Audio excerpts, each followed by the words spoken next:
Quite entertaining film this was. I mean, what's not to like? You have rampaging robots in the street, classic 80s kung fu action, flying motorbikes with machine guns, super robot rocket punches galore, great practical special effects.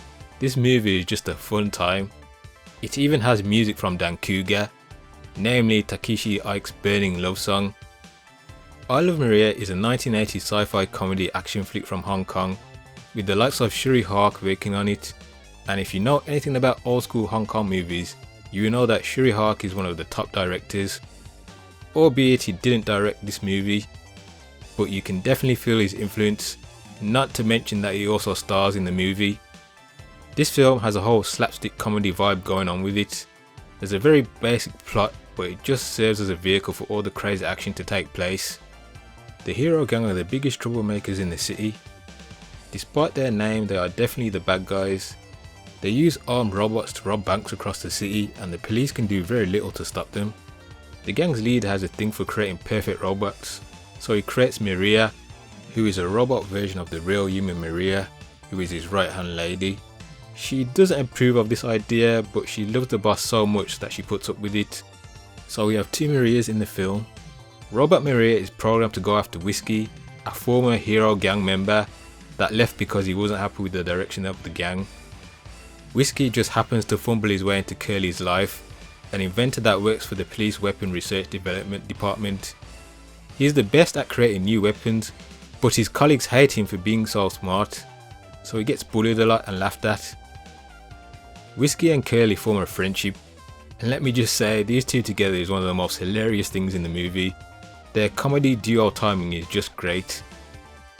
When Robot Maria fails to kill Whiskey, Curly reprograms her to work for them instead, so she becomes one of the good guys. There is also this reporter following them around that is also down on his luck, and they all come together to take down the hero gang. That's pretty much the story. You don't really need more than that for what this film is. What proceeds after that is just some over the top action and comedy. All of this is very well directed.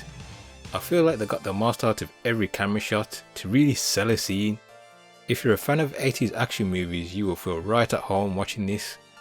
When I heard that Dan Kuga music kick in though, I lost my mind. I thought, damn, they even got music from that in here. It's like the movie wants me to like it even more than I already do. There is just something about 80s special effects. Yes, it can look cheesy and clunky, but somehow these guys just pulled off some magic. I don't think CGI has that same effect. I'm not against CGI, but I feel like it ages worse than practical effects. I always find a blend of both used at the right moment is what works best, like say in the original Jurassic Park.